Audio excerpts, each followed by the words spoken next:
Wednesday, and you have your fourth training session this evening ahead of tomorrow. Please walk us through how things have been so far, and then after that we will take the questions. Thank you. Thank you.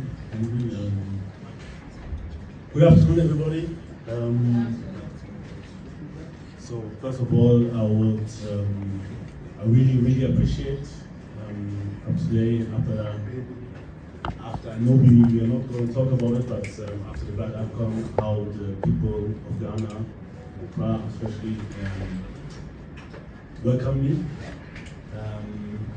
We had good training sessions. I would also like to use this opportunity to thank the head of the state, our president, for his visit. Also the sports minister, who has been there almost watching all our training and supporting us, having really inspiring words. Same as our president, and also former players visiting the ground, having really good talks about players. And surely this is the support we need. As I can see, a lot of people here, and want to thank you in advance for supporting us. Really appreciate it after this bad qualifiers that you still believe in us and still supporting us. And this maybe should be said. But nowadays there are so many games in the world. There's so much intensity that it's kind of normal that a lot of injuries could occur. So, but we still have a very strong squad together, really good, really impressive, some new players, and I'm really excited to see them playing tomorrow. Okay, thank you very much, Coach. I will take the questions. Hello, Coach. Delali here. Hello, Coach. Delali here. My question is with respect to Elisha Osu. I think in the last few games, Elisha Osu has been one of them players that has been very active in your team. Unfortunately, he's not around. In order not to reveal much, how important will his absence be on your side? And also, how are you looking at approaching the game, looking at the fact that he may not be available for this particular game? Yeah, I think he's a very important player, but we have similar profiles. I'm happy that we brought in similar profiles like him, and I think we have more players who can play in that role. But surely, I mean, he was doing really well, especially in the home games, and I hope for him that he will recover soon from his injury. The game approach, I think surely we will have a lot of ball possession, and we have to attack. This is for sure. But other than that, I can't go too deep. I hope you understand that. And that's it. Hi, Coach. Gabi of CTFM Channel 1 TV. Tomorrow's game will be the first of 2025. That's you get to start on a clean slate after the disappointing AFCON campaign. How have you worked with the team, considering the fact that you've been able to visit them when they were playing for their clubs, and also the last few days that you've been able to work with the team? And also, second question, if Thomas Partey gets selected tomorrow, that will be his 50th cap for the Black Stars. Together with Jordan Ayew, these are more of like experienced players in your squad. Jordan has 4 goals already in the World Cup qualifying series. How are you looking to get the best of these 2 players in the team? So maybe first question. So second question, maybe first the second question. Surely they are experienced players. They know their role in our team. They have to beat our team. This is for sure. We spoke a lot the last months, and both are very ready. So I'm looking forward for them to combine, to talk, to lead the team, and surely I think if they're in a good shape, then we will be successful. First question. Your first question again. So I'm saying the first question is, tomorrow will be first game in 2025 for you. So that means that you're starting on a clean slate after the poor AFCON campaign. And I'm saying that how have you worked? What would you say the work rate with in terms of visiting the players in the last few days before they reported in Ghana, and also the training sessions from Monday to now? How's it gone for you?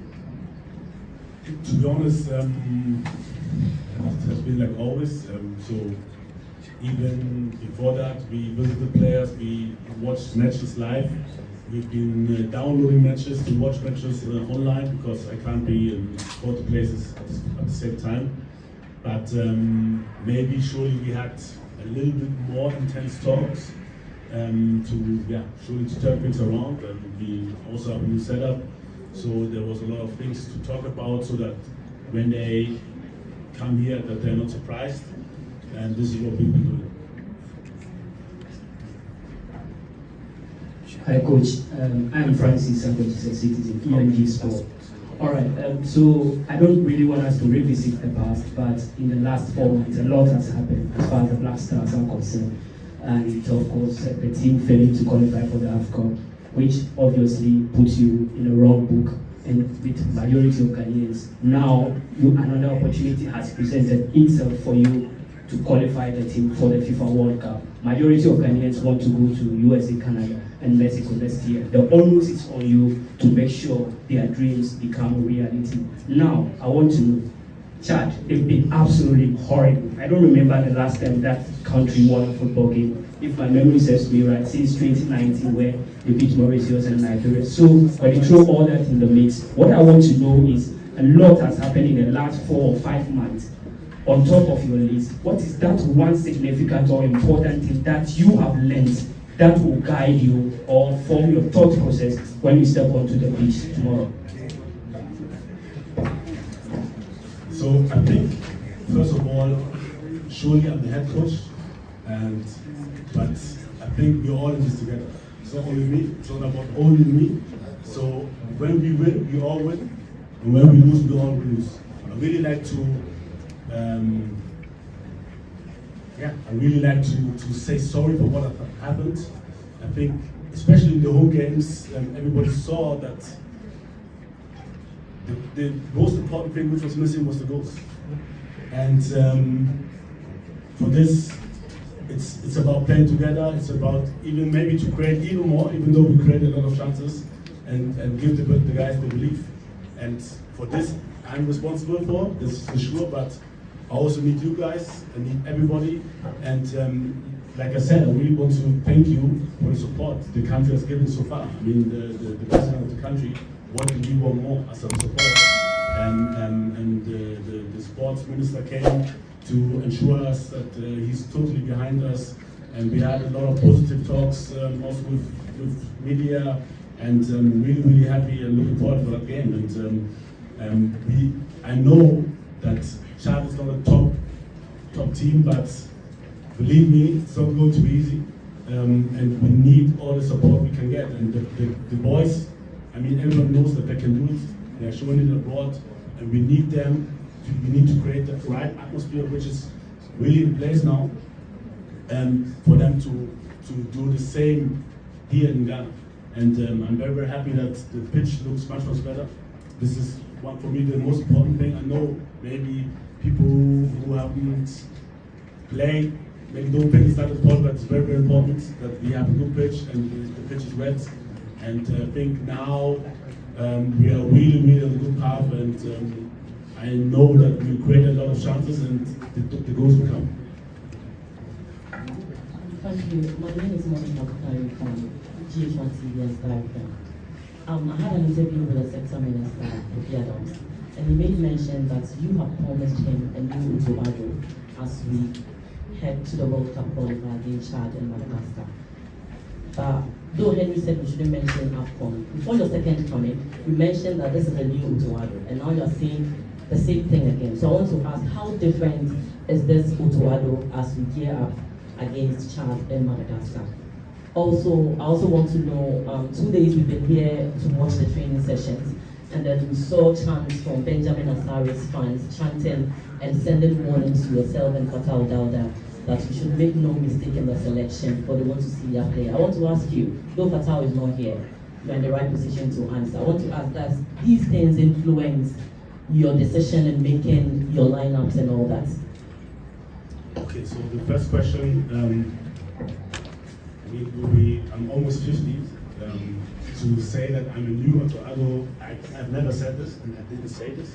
I know that I said it's a new era, new beginning, and I'm a person who's always learning. No matter if I win or lose, I'm always eager to learn, always eager to improve myself.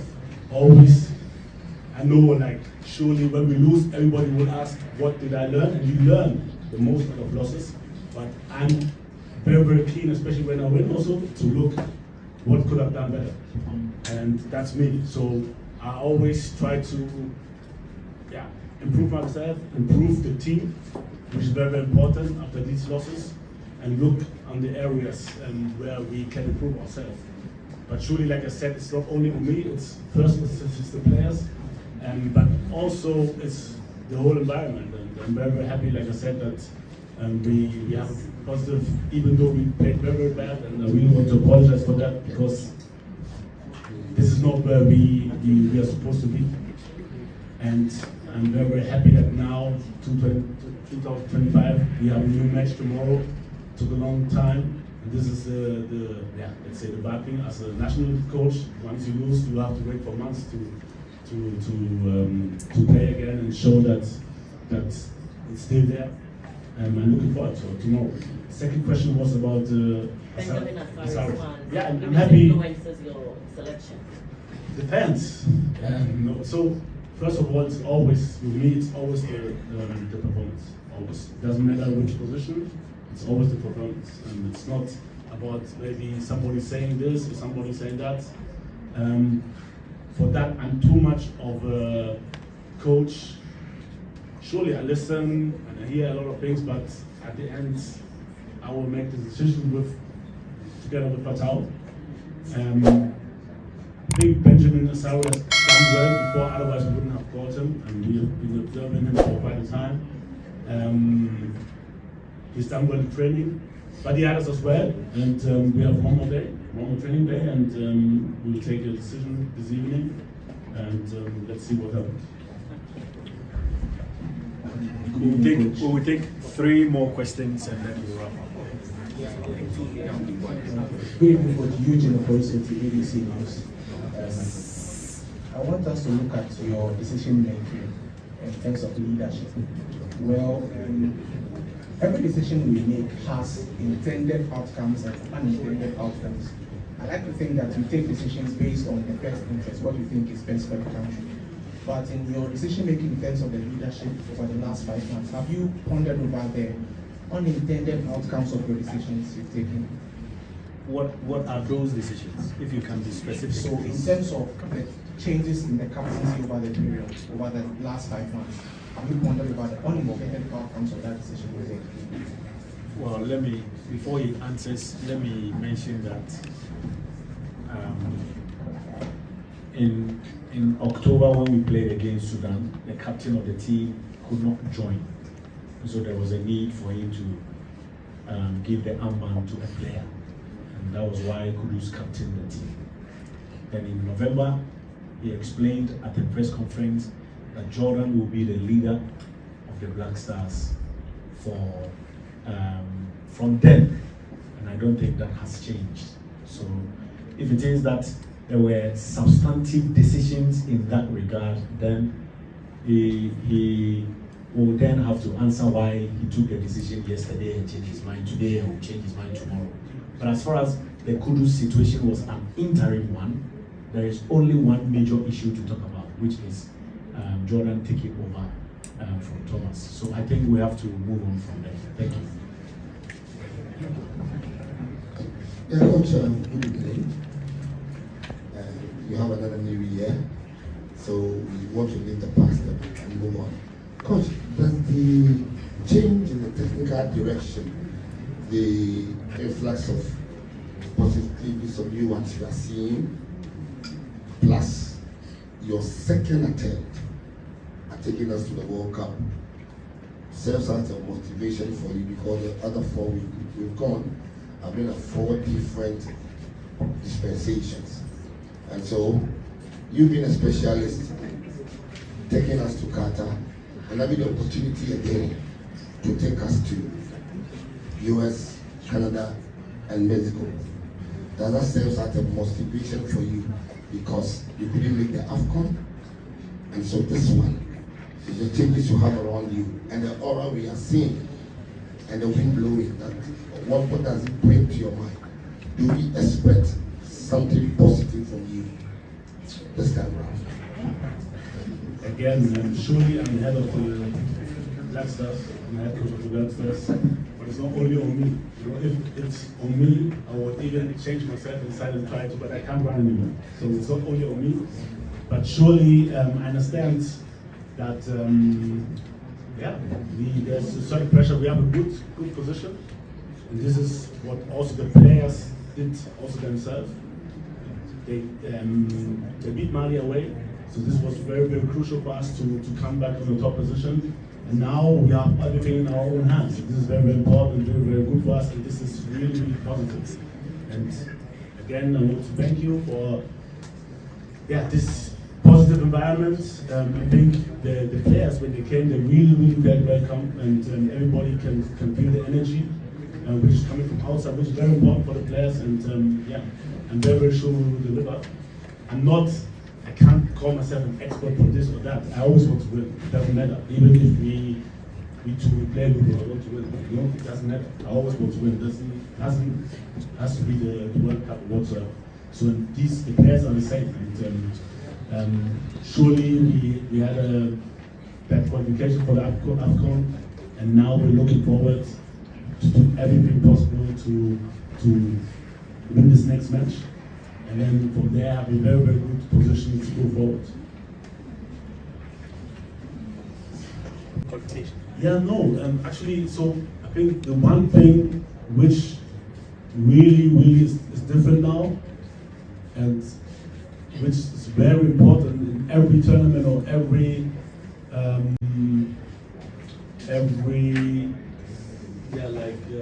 tournament or group you play, is that you have a good start. And for me, it was very, very crucial that we lost against Angola, even though everybody who was in Kumasi know that we should have won this game, or at least played a draw. Once you are down and you need to score and you need to win out away, it makes it very, very difficult, because you have to change tactics. And truly, if you're in a position like now, it helps us to let's say take less risk. We also we will have the confidence that everything is in our own hands. And this was not like it was when we played for the AFCON qualifiers. So the start was very, very bad. For them, we were chasing the points. And this is mentally a big difference as a player. For this, you have to be very, very strong, and especially if things go wrong, and you have lost a match before. It's a different thing. Everybody who played knows that. And now I think we have a very, very good position, very, very confident position, and we can keep on building up on that position. Okay, thank you, colleagues. Once again, let me remind you that the first 15 minutes of the training is open to the media.